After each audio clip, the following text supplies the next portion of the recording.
केंद्र सरकार बिहार के साथ हमेशा सौतेला व्यवहार करती है। जो मोदी जी सबका साथ सबका विकास का बात करते हैं, जो कहते हैं कि बिहार के बिना सब अधूरा है, वही मोदी जी बिहार के साथ एकदम सौतेला वाला व्यवहार करते हैं। ये हम नहीं कह रहे, ये मंत्री जी ने कहा है। किस मंत्री ने कहा है और कहां कहा है, सारा कुछ हम बताएंगे। आप देख रहे हैं द बिहारी टॉप। मेरा नाम हमजा है और अभी तक हमारे चैनल को सब्सक्राइब नहीं किया तो सब्सक्राइब कर लीजिए। फेसबुक पर देख रहे हैं तो फॉलो कर लीजिए। प्राइम मिनिस्टर मोदी जी देखिए, वो कहते हैं कि हम सबका साथ सबका विकास करते हैं। बिहार में इनकी सरकार भी रही, डबल इंजन की सरकार, फिर भी सौतेला व्यवहार होता रहा। ना जाने सरकार को, केंद्र सरकार को बिहार से इतनी दिक्कत क्यों है, बिहारियों से इतनी दिक्कत क्यों है। हम ऐसा ही नहीं कह रहे। अब देखिए, एक मीडिया रिपोर्ट का हवाला दे रहे हैं हम। ये मीडिया रिपोर्ट का हवाला आप स्क्रीन पर देखिए। जल संसाधन मंत्री ने विधान परिषद में पूछे गए सवाल पर कहा है। विधान परिषद में जो सवाल पूछा गया था वो ये कि उत्तर बिहार में बाढ़ से अस्थायी समाधान के लिए नेपाल में हाई डैम का निर्माण जरूरी है।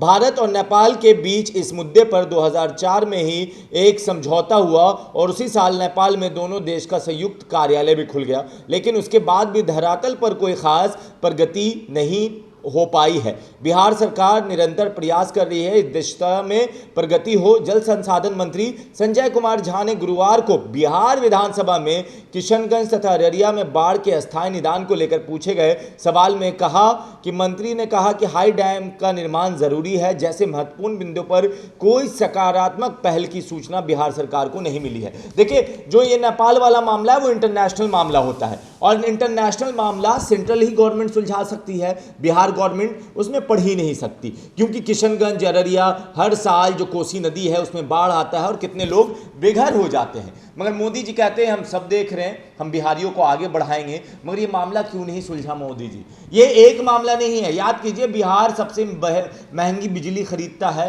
नीतीश कुमार ने कितने बार आरोप लगाया कि बिहार के साथ नाइंसाफी होती है। बिहार सरकार अपनी सब्सिडी देकर बिहारी वासियों तक सस्ती बिजली मुहैया करवाता है। देखिए, 24% जो बिजली बढ़ने की बात आई थी कि 24% बिजली की रेट बढ़ा दी जाएगी, उसके बाद बिहार सरकार ने कहा था कि देखिए हम सबसे महंगा खरीदते हैं। उसके बाद इस फैसले को भी वापस ले लिया बिहार सरकार ने। तो ऐसा क्यों हो रहा है कि बिहार के साथ, बिहारियों के साथ पीएम मोदी और उनकी सरकार दोहरी नीति अपना रही है? उनकी सरकार भी तो रही 2020 तक और उसके बाद वो जीतने के बाद भी 2021 तक रहे। 2022 में जाकर सरकार टूटी, गठबंधन से अलग हुए, मगर बिहार के साथ हमेशा ऐसा रवैया होते आया है। अब देखिए, किशनगंज अररिया में जब भी सावन का महीना शुरू होता है और ये समझ लीजिए जो बारिश का मौसम शुरू होता है, उस टाइम बाढ़ आ जाती है। कोसी उफान पे होती है और उस वजह से बाढ़ आती है और वो पानी जो नेपाल से आता है उस पर आपको ये देखिए, फिर से ये रिपोर्ट हम आपकी स्क्रीन पर चला रहे हैं। वो ये कि